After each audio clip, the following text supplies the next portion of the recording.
Good morning and welcome to Rising. We've got a great and festive show for you today. That's right, Niall. It's beginning to look a lot like Christmas or whatever holiday you celebrate. We're just bringing a bit of festive cheer to it all. Look at all these flowers and everything. Oh, they can see it. Yeah, I think when they're zooming in and out, they could see the Christmas. But yes, kit lovingly assembled. We're getting into the Christmas. Even our big beautiful bowl has like festive little baubles around it and things. Amazing.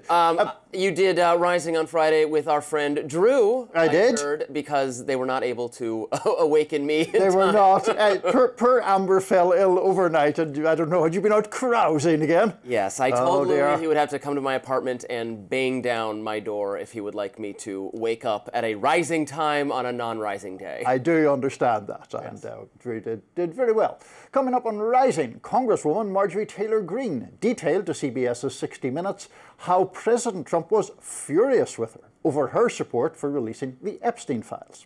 Plus, after issuing Democratic Congressman Henry Cuellar a pardon, the president lashed out at him over his decision to run for re-election as a Democrat. And a State Department official took to X to criticize a supposed free speech crackdown in Europe. But I'll be arguing that issue is far more nuanced and complicated, and I'll be doing that in my notes today. But first of all, Robby, what's on your radar? Let's get to it. Representative Ilhan Omar is speaking out regarding the massive welfare fraud that occurred in Minnesota, her home state, under the watch of Governor Tim Walz. Because the vast majority of the fraudsters are Somalis, and because Ilhan Omar is herself a member of that community, well, she appeared on Face the Nation over the weekend to answer questions about the accusations made by many conservatives. Trump administration figure Stephen Miller, for one, has said in the wake of the scandal that the entire Somali refugee program is predicated on a lie. Destroying your own country does not give you the right to become a citizen in ours. Miller, of course, would like to have no immigration from the third world whatsoever. But here is what Omar said about the welfare fraud scandal. Why do you think this fraud was allowed to get so widespread? Well, I want to say, this also has an impact on Somalis because we are also taxpayers in Minnesota. We also could have benefited from the program and the money that was stolen. And so it's been really frustrating for people to not acknowledge the fact that we're also, as Minnesotans, as taxpayers, really upset. Look, I don't know. If I was her, this is what I would have said. I'm outraged that anyone in my community would pilfer from the public. I want all the perpetrators brought to justice. They are giving us a bad name, and I won't stand for it. That's what I would have said. Moving on, next, Margaret Brennan asked Omar about whether the money had been sent overseas to fund terrorism. How confident are you that that's a false claim? I'm pretty confident at the moment because there are people who have been prosecuted and who have been sentenced. If there was a linkage in the money that they had stolen going to terrorism, then that is a failure of the FBI and our court system in not figuring that out and basically charging them with these charges. Really? She's going to begin by indicting law enforcement? Now, I should be clear that the authorities have not verified that the money sent overseas made its way into the hands of any terrorist groups, particularly Al-Shabaab, as alleged by conservative writer Christopher Rufo, who was the journalist who broke the fraud story in the first place. But the authorities have only recovered about $50 million of the estimated $1 billion that was stolen. Again, here's what Omar should have said. I am aware of allegations that the money went to a terrorist group, and I support the federal government fully investigating this. It's unacceptable that a single cent of stolen taxpayer money be sent anywhere abroad, and I will do everything in my power to make sure my constituents are made whole. Now, you're probably wondering, am I looking for a job as a speechwriter for Ilhan Omar? In fact, I am not. Obviously, she can speak for herself. I am speaking, actually, as someone who does not appreciate the casual racism being lobbed against innocent Somali immigrants. The focus of the welfare abuse story should be the failures of the Tim Walz administration. Walz, you may recall, was Kamala Harris's choice for vice president. He's demonstrating just what a disastrous vice president he would have been. It's been reported, not just by conservative writers, but also by the New York Times, that he ignored whistleblower complaints about rampant abuse of welfare because it was a pandemic, and he thought, well, it would be too heartless to ask questions. Of course, that's the kind of leadership that allows thieves to flourish.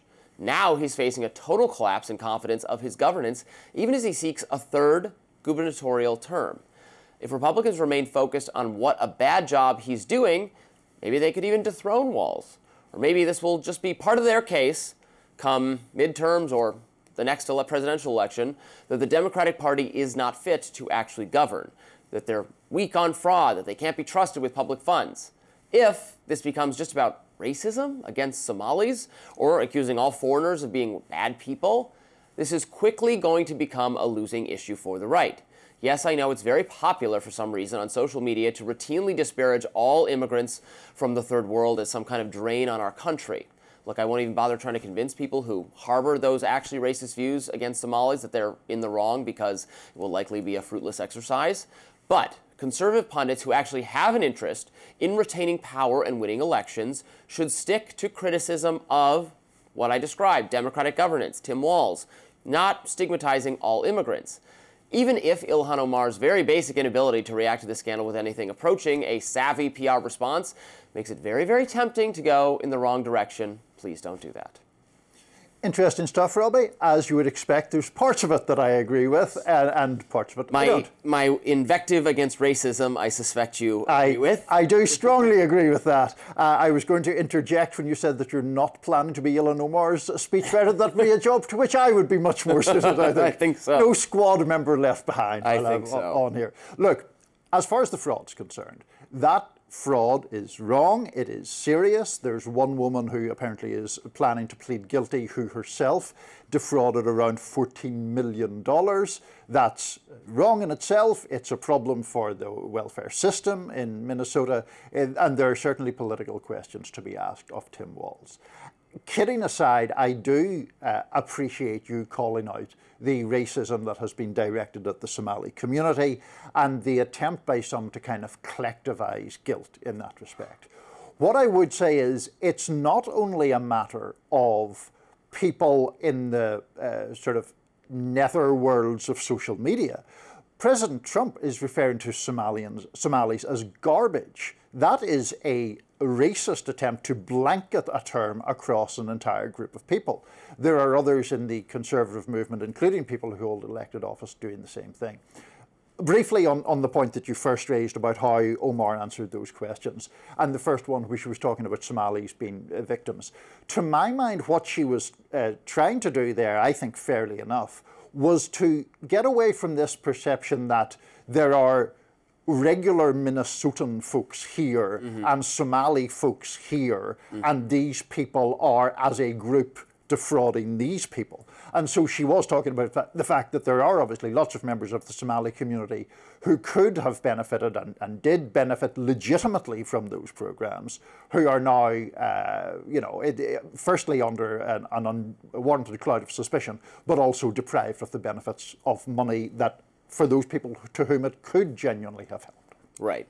And I think the reason this story is resonating, because I understand some people will say, oh, okay, this is a group of, I think largely second-generation immigrants. Most of the people involved were, their parents had come over. They were, one generation removed from the immigrant experience, and a large amount of fraud in this community. How could people come to our country, or their recent ancestors come to our country, and then rob us blind? And that makes people angry, and I understand that anger. It's helpful to keep in mind that this is not the first time welfare fraud has been committed. It has been committed by every class of people, from the poorest of the poor to the CEOs of large corporations, that in my mind is no less fraudulent when they get bailed out for their bad behavior. I was on the two-way show that I do with a bunch of people from across the political spectrum, including Nina Turner, who has a very progressive left viewpoint. She was pointing out, we were talking to a caller, and who was very upset about the story and saying, well, are you upset that the Pentagon has failed however many audits in a row? Think of the hundreds of millions of dollars or billions of dollars that they've lost, that they've just misplaced. Same taxpayer money, gone. Or maybe it was used to buy weapons that are sitting unused in Eastern Europe or in the Middle East to fall into the hands of a hostile foreign power or a terrorist group. Are you exercised about that? And the caller said, well, yes, of course. So I think it's maybe helpful to explain to people that it's not just this one group of interlopers who have done this.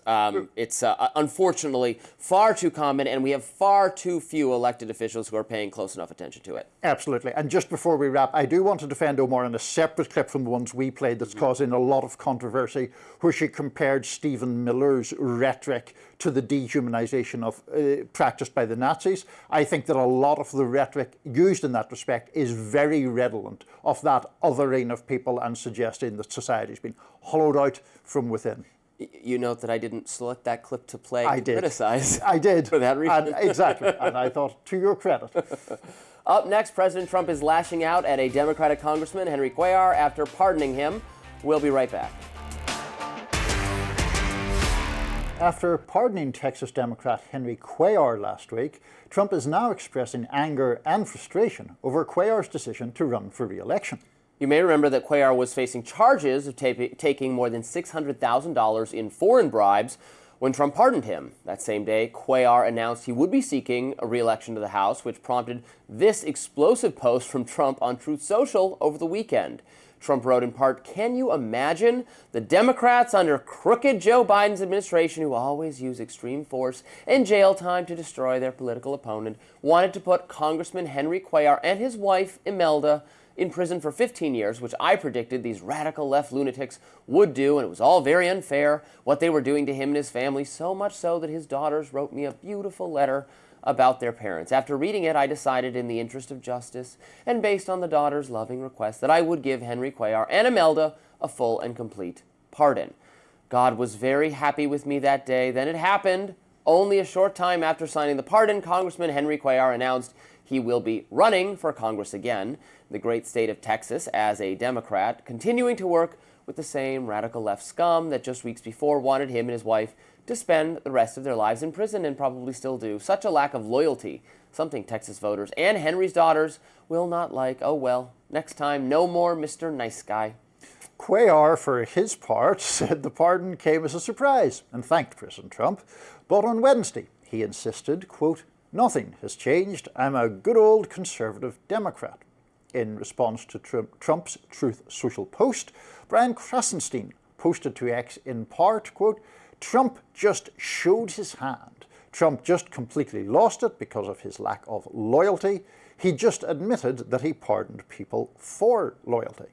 And former Obama speechwriter Dan Pfeiffer, writing in his own post, quote, "If Trump is getting played by Henry Cuellar, imagine how much people like Putin are taking his lunch money every day." Well, I don't know about that point, but yeah, I would have thought it would be smarter for Donald Trump just to keep this grievance to himself. One would have thought. No, some grievances do not, in fact, need to be aired. He's so upset he needed to tell everyone that he expected in exchange for the pardon for Henry Cuellar to become a Republican or to just not run. Now, of course, it's clear no sort of deal was made because Henry Cuellar never agreed to do that and was thankful to take the pardon and had every intention to thus seek re-election. So they clearly had not made some kind of formal handshake. I think Trump just he'd owed it to him or something. Probably. Which it was a weird thing to expect because... Yeah, it was. A pardon's absolute when you make it. Yeah, no, it was a weird thing to expect, but I mean, Trump is so transactional in almost every element of his life that I'm not all that surprised. The other thing about that Truth Social post is that I know he's always had his particular style of tweeting or truthing, but they seem to be becoming slightly more unhinged to me. You think God was very happy with me that day? Well, it's bizarre, in the man. Christian religion, Niall, forgiveness is a very important component of it. So yeah, I didn't think congratulating yourself on how happy God was with you is typically part of it. When you forgive, it's a beautiful thing. I'm in favour of forgiveness. I'm just not so keen on this sort of deciding that God is slapping you in the back. Well, I know you're in favor of reining in the pardon power. I am. I never really understand what the justification for the pardon power is. It seems to me that it, cuts against the whole idea that nobody's above the law, because that, as a principle, is a very worthy principle. And then we just hand to whoever happens to be president the capacity to cut around that or undercut it. I was refamiliarizing myself in recent days with the arguments about it when they were ratifying the Constitution. The various there were some people who thought it was too absolute. Among the founders, thought that it should be constrained by Senate having to sign off on it. You know, we've talked about this before, and I've always said what I like about the unfettered nature of it is there are some people who are just radioactive, but who, for a various reason, got a raw deal through the criminal justice system. Maybe they're guilty, but they just got, the book thrown at them because of various sentencing quirks. Sometimes you get a really unlucky hand, but you're politically unpopular, and there's no way, enough tough on, nobody in government wants to be seen as a soft on crime, and those people, or someone who, like a Chelsea Manning or whatever, Edward Snowden, if it had come to that, person who's never going to get a pardon if it was also subject. The more veto points in it, the less likely it ever is to happen. So for that reason, I favored it. It's being used by Trump and by Biden before him in really novel ways that make it that certainly raise the I think argument, make more salient the argument for having the power be curtailed. But it's you, if I understand your position correctly, think that advantage that you identified, that you could essentially pardon people who are politically radioactive and may have got a tough deal. You think that potential good outweighs the potential bad of sort of pardoning people who have done legitimate wrongs, who are just affiliated with you in some way? Because to me, it doesn't seem that way. Well, I tend toward that thinking under the kind of basic principle of Enlightenment justice, that it's better 100 guilty men go free than one innocent man go to prison. That we designed a system. Our philosophy is to design a system whereby it is more important to protect the innocent or not have unduly harsh punishment for people. The desire to do that outweighs the desire to punish the guilty is a part of our philosophical tradition that resonates with me. Yeah, I'm not, I'm not defending this to the death. If you had to have, I don't know, the Senate has to do a 50%, 51% vote to agree with it. Yeah, might be a perfectly fine quirk if we were to rewrite our founding documents, which we're never going to do ever again. So that's pipe dream. That's going to happen. I agree about the people guilty going free rather than the innocent being locked up. I just think, I guess, that is a matter for the judicial system as normally characterized. I'd also point out there have been now several peculiar Trump pardons, including that former Honduran president who was convicted of drug trafficking. And there's a lot of questions around exactly how are these people getting pardons? They're just throwing themselves on Trump's good The daughter graces. writes a nice note. That's how it happens. This is as evidence of anything that maybe there was no agreement made whatsoever. It was just moved by the Christmas spirit, Niall. Skeptical, to say the least. Defence Secretary Pete Hegseth did not commit to releasing a video of a much talked about airstrike in the Caribbean. We'll talk about that next. Don't go anywhere. Defence Secretary Pete Hegseth is declining to commit to releasing video footage of the second strike on an alleged drug boat in the Caribbean back in September. The Washington Post reported recently that after the first strike, 2 survivors remained, but that the US then conducted a second strike. Hegseth and the White House have denied that the defense secretary ordered that second strike. Here's what Hegseth had to say at a defense forum hosted at the Ronald Reagan Presidential Library on Saturday. To make sure sources, methods, it's an ongoing operation, TTPs. We've got operators out there doing this right now, so whatever we were to decide to release, we'd have to be very responsible about. So we're reviewing that right now. We are reviewing it right now. Is that a yes or no? That is, the most important thing to me are the ongoing operations in the Caribbean with our folks that use bespoke capabilities, techniques, procedures in the process. I'm way more interested in protecting that than anything else. So we're reviewing the process and we'll see.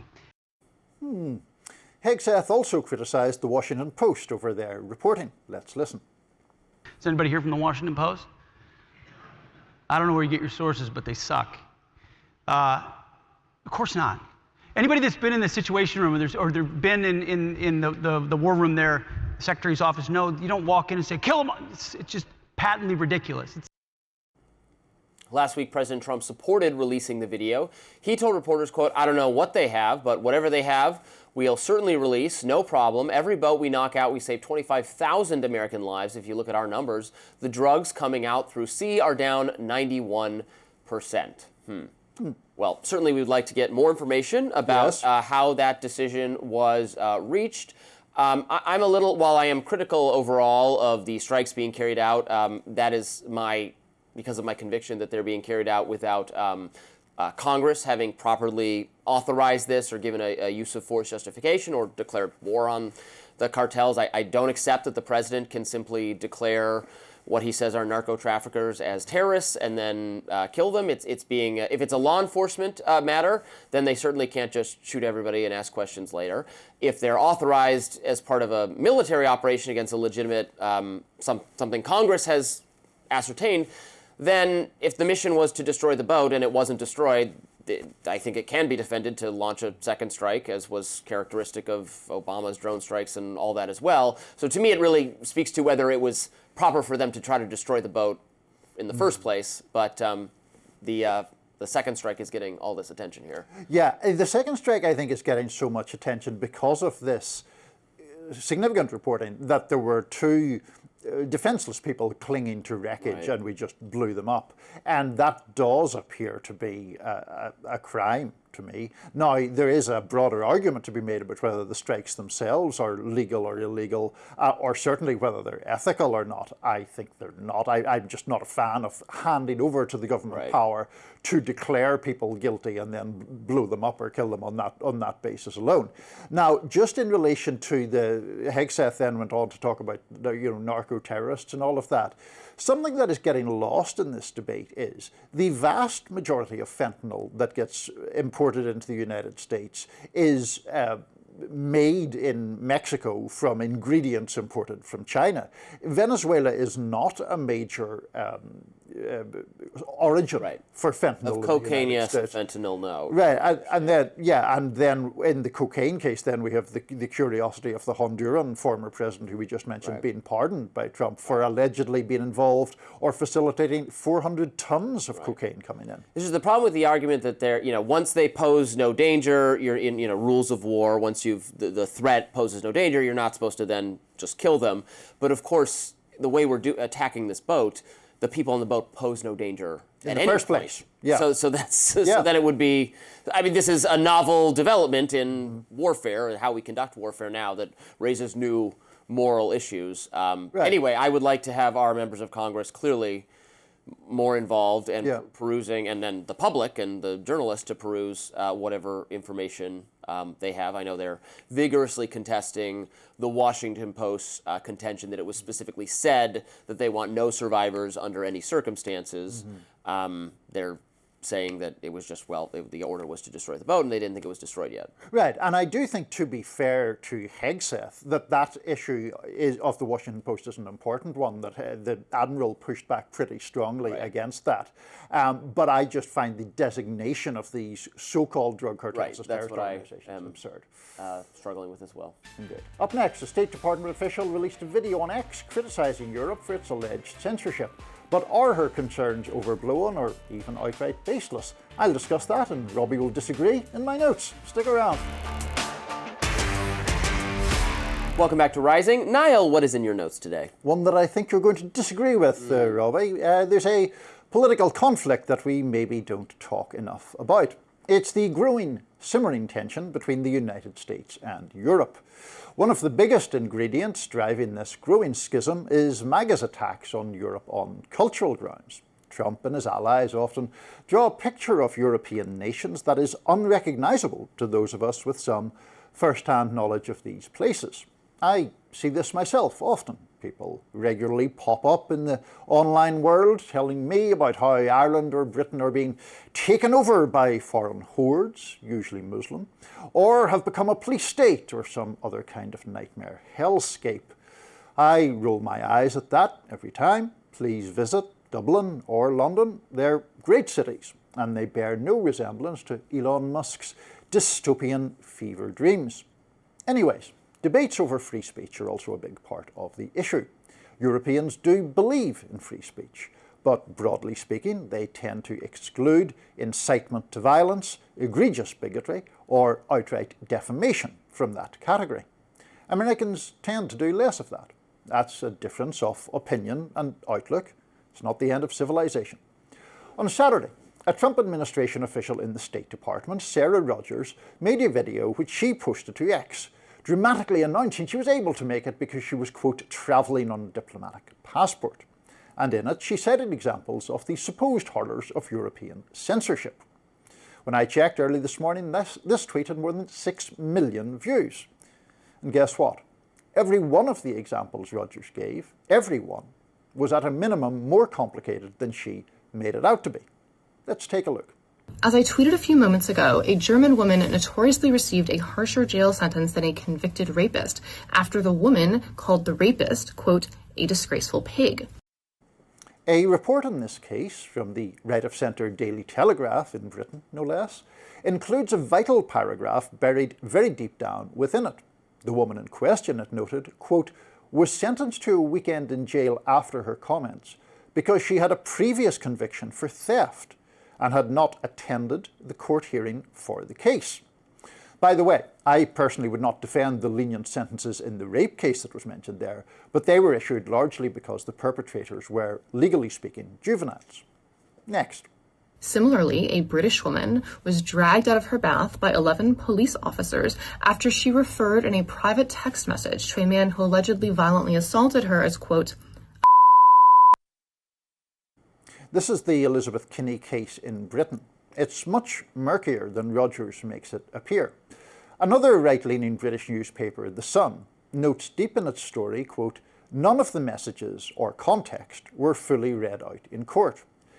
The Kinney case is made even more complicated because the complainant here was a female friend, or I guess former friend, who seemingly felt threatened or alarmed by private messages Kinney had sent her. The Sun reported that, quote, abusive and homophobic text messages were sent to the victim here being Kinney's former friend, quote, causing her alarm and distress. Next. And victims of violent crime aren't the only people who lack free speech rights in Europe. In Sweden, an activist called Rasmus Paludan was jailed after he burned a Quran and referred to Islam as gay Islam. First of all, Rasmus Paludan makes an unlikely hero for free speech warriors. His political movement wants Islam banned. In any event, it's not quite clear whether he was actually jailed. He was certainly convicted in 2022, but just in October, an appeals court in Sweden partially acquitted him. At issue is the question of whether Paludan's actions amounted to criticism of Islam, which very much is allowed under Swedish law, or whether it was incitement and abuse of Muslims, which is not. And here's the last example. Finally, in Germany, a man faced a criminal investigation for referring to Green Party leader Ricarda Lang as, quote, fat. According to a German magazine, citing the fat comment as the driver of this case is, quote, simply not what is happening, end quote. The user in question also allegedly posted an image of an obese white woman in a sexual act with a black man, accompanied by a caption that translates as, quote, Ricarda Lang is now personally processing asylum applications as well. That posting, at the very least, has the potential to run afoul of German defamation laws, as well as measures intended to protect public figures, particularly women, from being the target of harassment using sexualized images. Again, this comes back to the bigger point. Is it better or worse for public discourse to allow vigorous debate, but to disallow incitement, abuse, and defamation? I would argue the European model is clearly better, and that the absence of such protections has made American public discourse crude and degraded. But of course, there is another question here as well. It's the Trump administration posing as vigorous defenders of free speech. The president who tries to get late-night comics kicked off the air, the president who has weaponized the Federal Communications Commission to do his bidding, the president who has waged a war on academia and, of course, the media. The most recent rankings of press freedom internationally from Reporters Without Borders are dominated in the best way by European nations. Norway is number 1. Ireland, I'm glad to say, is a creditable number 7. The UK, an acceptable number 20.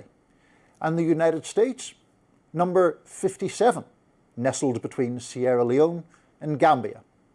Maybe, just maybe, when it comes to free speech, MAGA isn't in any position to be casting the first stone. Very provocative, Niall. We will disagree on this one, because yes. we've disagreed on this one before. Yes. Obviously, you know more about these 4 incidents you highlighted than I do. There's nothing really I can say for a couple of them. That last one, though, does strike me. The political figure being made mocked in a sexual way or likened to a white woman having sex with a black man, something like that.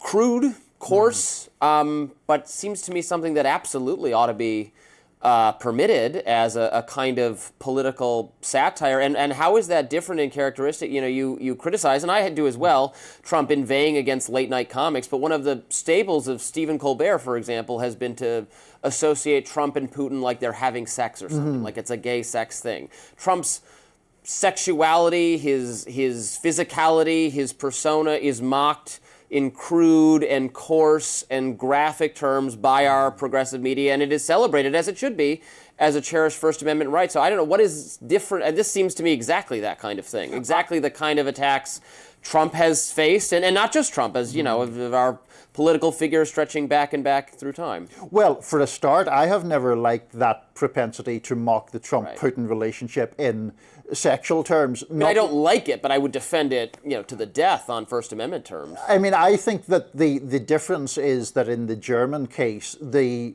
suggestion, because a much lower profile figure for a start, is that the person was actually suggesting that the German politician in question was, like, is it obvious mockery, or are they suggesting that she has some, like, weird, I don't know, sexual motivation for dealing the way she does?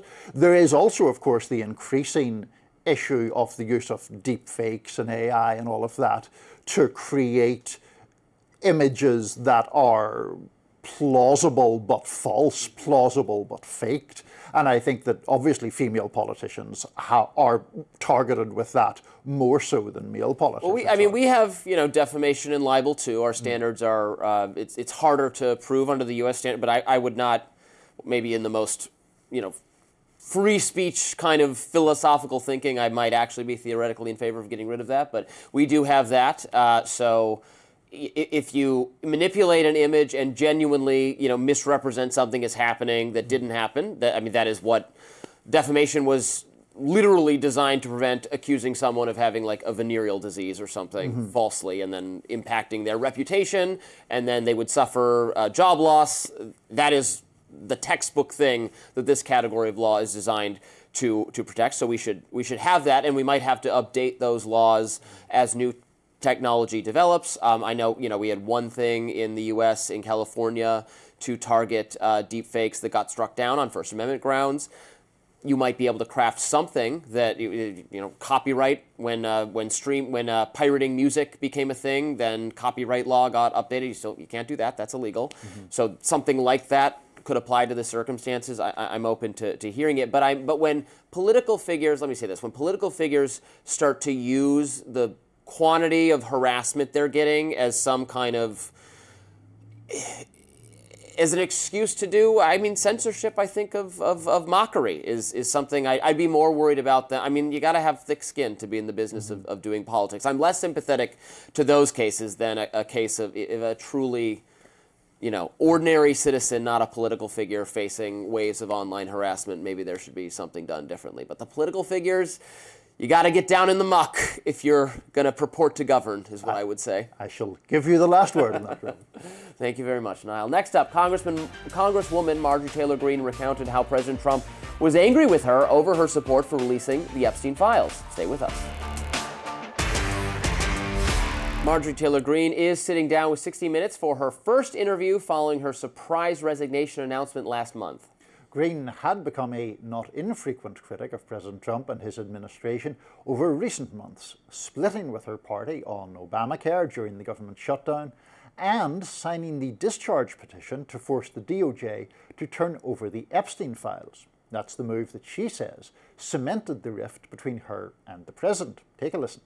We did talk about the Epstein files, and he was extremely angry at me that I had signed the discharge petition to release the files. I fully believe that those women deserve everything they're asking. They're asking for all of it to come out. They deserve it. And he was furious with me. He said to you, people will get hurt. People will get hurt. I don't know what that means. I don't know who they are. Greene also took aim at the president for focusing too much on foreign policy and too little on domestic issues, even drawing a line between her views and also MAGA. For an America First president, the number one focus should have been domestic policy, and it wasn't. And so, of course, I was critical, because those were my campaign promises. Once we fix everything here, then fine, we'll talk to the rest of the world. Are you MAGA? I am America First. And that's not the same as MAGA. MAGA is President Trump's phrase. That's his political policies. I call myself America First. She also shed some light on the Republican Party's frustration with Trump, appearing to suggest that the president's support in Congress is weaker than he may think. This almost solid support he has among Republicans in Congress. Is there in that support fear? I think they're terrified to step out of line and get a nasty Truth Social post on them. Yes. Behind the scenes, do they talk differently? Yes. I watched many of my colleagues go from making fun of him, making fun of how he talks, making fun of me constantly for supporting him, to when he won the primary in 2024, they all started, excuse my language, Leslie, kissing and decided to put on a MAGA hat for the first time. Yeah, there's a lot of truth to what she says in her observations about how feckless Republicans nevertheless come around to being enthusiastic Trump backers when they realized they had no other choice, and that he was not yielding control of the party in the wake of the 2020 loss, that he would, everyone in the party establishment, conservative media, everyone tried to have it be DeSantis, basically, was the alternative. And Trump said no, and then they all had to come back into the fold. She correctly describes that dynamic, I think. She does, yeah. I mean, I think, as you would imagine, I think it's pretty disgraceful on the conduct on the part of a lot of Republicans who had rightly identified Trump in that earlier period as a threat to democracy and as someone who was an unacceptable political figure. Their voters disagree. Their voters they had disagree. To either listen to their voters or, I guess, leave the party. Yeah, and I mean, what I find... Some did. Most listened to the voters eventually. Yeah, I mean, what I find more indefensible about that is people who did, I think, genuinely have opposition that appeared to be principled, that turned out to be completely expedient and able to be erased at a moment's notice. I mean, someone like Lindsey Graham, who now goes around as Trump's best golfing partner and all that, had huge problems and huge criticisms way beyond just oh, we said bad things about each other during a campaign, and then completely turned tail, later. Yeah, I mean, I think it can be, while not ideal, a perfectly rational choice to mute your criticism of some of Trump's personal behavior or whatever if you trying to influence and maintain criticism of him, for instance, Rand Paul has done on tariffs in Venezuela. He could totally estrange himself from Trump and then have no power whatsoever in the direction of the Republican Party, and that would not be an improvement from the standpoint of the ideals I want there to be. It's a rough situation, but it's a situation regardless. She says earlier in that clip that she wants the women, the Epstein victims, to get whatever they want.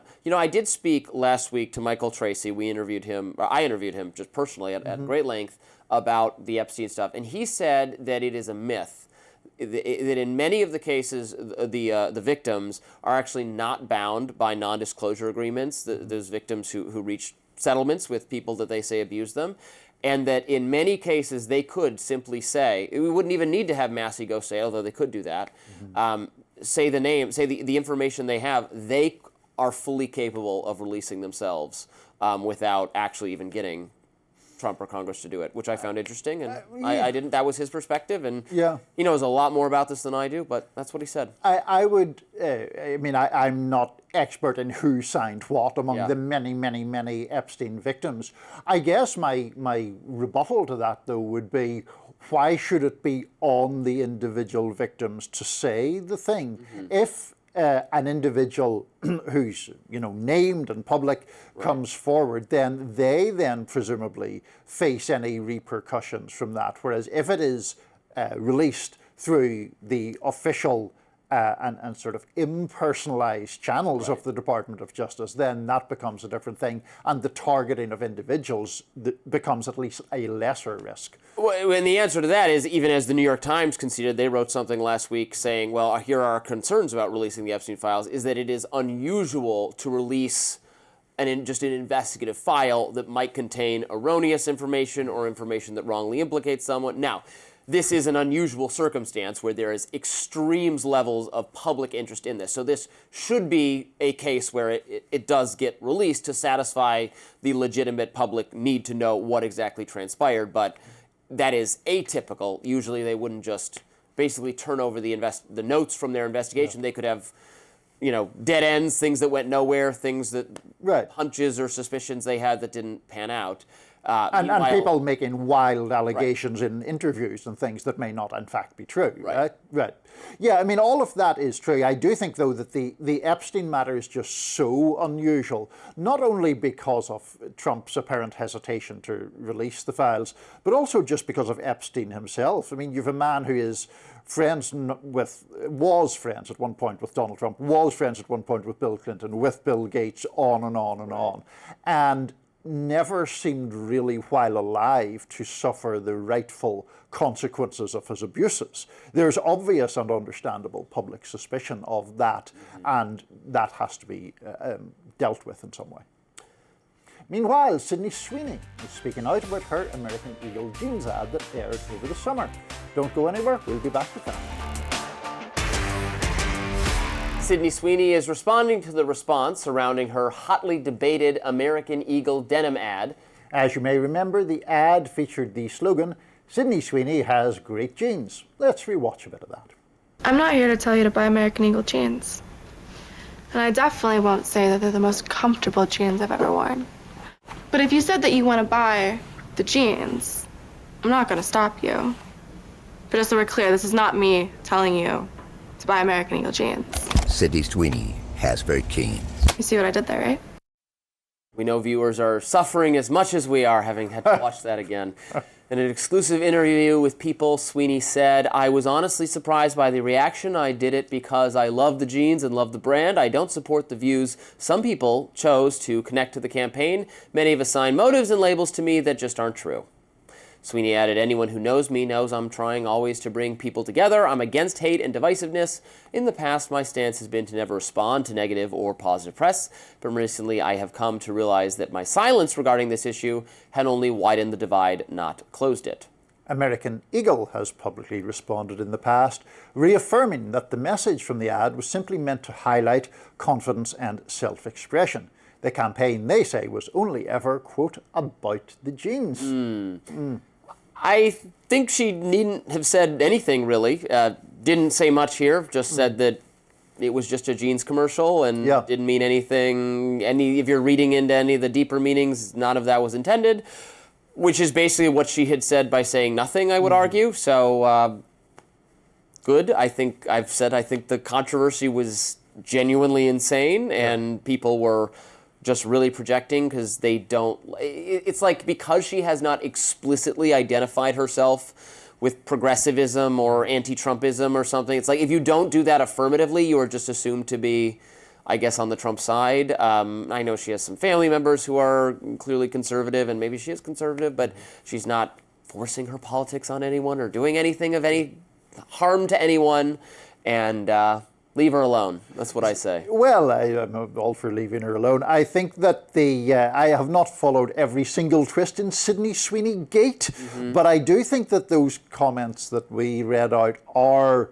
a more deliberate effort to distance herself from the idea that she's some sort of secret or covert Republican or secret or covert MAGA person. She is talking a lot there about divisiveness, as we have up on the screen, against hate and divisiveness, seeming to at least imply that she had been made emblematic of those things or drawn into those things. If I recall correctly, Trump did claim that she was a Republican himself. I think at some point he said that he likes her even more now that he had learnt that she was a Republican. I don't know whether she is or she isn't. Right. I think her party registration, had become made public that it was Republican. Right. I mean, I also think it's one of these situations where someone in the celebrity world doesn't particularly want to be identified with one party or the other. This is showing my age, but decades ago, there was a famous Michael Jordan quote about Republicans buy sneakers too, when he was being pressed to endorse a Democratic Senate candidate in North Carolina and declined to do so. So there are commercial implications to all of this, but I think she's at least trying to get away from the idea that she's Republican coded, I think, Robby. I think it's fine. I think it'd be better if more celebrities, stars, athletes, entertainers, people of her stature just did not say anything about politics, that our sports games and all of our entertainment need not be political, our genes need not be political. Sometimes art can be and should be political. If its creator wants it to advance some message, that's fine. Perfectly capable of enjoying art where I don't agree with the politics of the person or the message being presented. Actually, Christopher Nolan, this reminds me, Christopher Nolan, the director Christopher Nolan, was making the argument I just saw recently, because everyone reads, I've read it this way, the Dark Knight trilogy, the Batman movies, particularly the third one, as extremely right-wing. And he was saying that he didn't intend it that way. He doesn't think it's a right-wing movie at all, so we were arguing about it online. And I think it's fine that he didn't intend it to be right-wing, but it is right-wing. It is a very, very right-wing film, and it's incredible that he did it by accident. Yeah. And that's fine, and I think people should enjoy it, even if they don't agree with its message that the police are good and socialism is bad, which is the message of the film, let me guarantee you. Well, I'm not going to contest that point, but I do think that it is interesting how much, meaning is created by the audiences often. That doesn't mean the meaning is wrong. The meaning can still be right, even if it is not the director or author or actor's intention. Born in the USA, Springsteen song, actually a protest song, seen as this now super patriotic song sometimes, wrongly. Well, that does it for us on Rising Live. Look out for more exclusive YouTube content coming your way later today, and be sure to like, share, and subscribe to the Hill's YouTube channel so you never miss any content. And for those of you who like to listen while on the go, we're now available anywhere you listen to podcasts. We'll see you back here tomorrow. I believe Niall's on most of the week, if not the entire week. See you then.